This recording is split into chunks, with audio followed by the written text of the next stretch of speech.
ഈ യാത്ര ഒരു പട്ടാളക്കാരനെ കാണാനാണ്. കിഴക്കേക്കോട്ട നിന്ന് നമ്മൾ തുമ്പ ബീച്ചിലേക്കാണ് പോകുന്നത്. കഴക്കൂട്ടത്താണ് ഈ പട്ടാളക്കാരൻ്റെ വീട്. ഭോപ്പാലിലാണ് ഇദ്ദേഹം ജോലി ചെയ്യുന്നത്. എന്തിനാണ് നമ്മൾ ഇദ്ദേഹത്തെ കാണാൻ തുമ്പ ബീച്ചിലേക്ക് പോകുന്നത് എന്നുള്ളതാണ് ഈ യാത്രയുടെ വിശേഷം.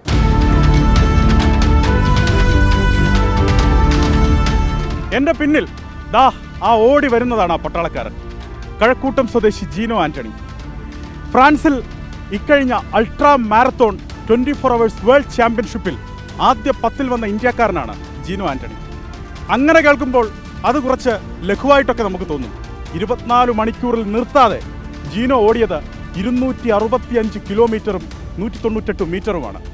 ഈ നേട്ടം കൈവരിക്കുന്ന മലയാളി ജീനോയാണ് എന്നുള്ളതിൽ മലയാളികൾക്കെല്ലാം അഭിമാനമാണ്. ഫ്രാൻസിൽ international association of ultra runners സംഘടിപ്പിച്ച അൾട്രാ മാരത്തോണായ 24 മണിക്കൂർ ലോക ചാമ്പ്യൻഷിപ്പിൽ പുരുഷ വിഭാഗത്തിലാണ് മലയാളി അൾട്രാ റണ്ണർ ജീനോ ആൻ്റണി കത്തിക്കയറിയത്. 24 മണിക്കൂർ കൊണ്ട് 265.198 കിലോമീറ്റർ ഓടി രാജ്യാന്തര തലത്തിൽ ആദ്യ 10 ജീനോ ഇടം നേടി.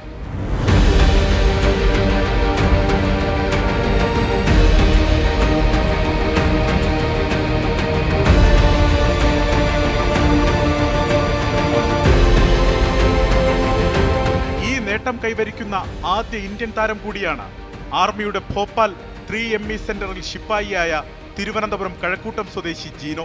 എൻ്റെ ട്രെയിനിങ് ഞാൻ ഏകദേശം 3 മാസം ഒരു ടീമിൻ്റെ അണ്ടറിലായിരുന്നു ഞാൻ ട്രെയിൻ ചെയ്ത് ബാംഗ്ലൂർ വെച്ചിട്ട്.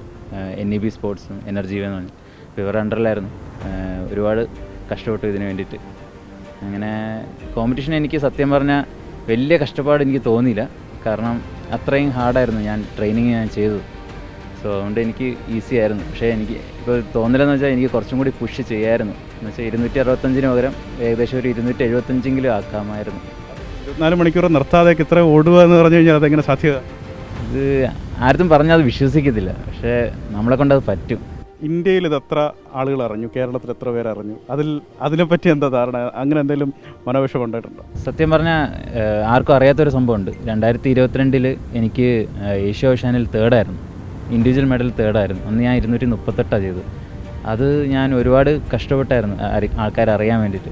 പക്ഷേ ഞാൻ അതിലൊന്നും താന്നില്ല. കാരണം എനിക്കറിയായിരുന്നു എന്തെങ്കിലും ഒരു ദിവസം ഞാൻ ചെയ്തുകൊണ്ടിരുന്നു കഴിഞ്ഞാൽ എനിക്ക് സപ്പോർട്ട് കിട്ടും എന്നുള്ള ഇതുണ്ടായിരുന്നു. ഇനി തായ്ലാൻഡിൽ നടക്കുന്ന 100 കിലോമീറ്റർ ചാമ്പ്യൻഷിപ്പിനുള്ള തീവ്ര പരിശീലനത്തിലാണ് ജീനോ.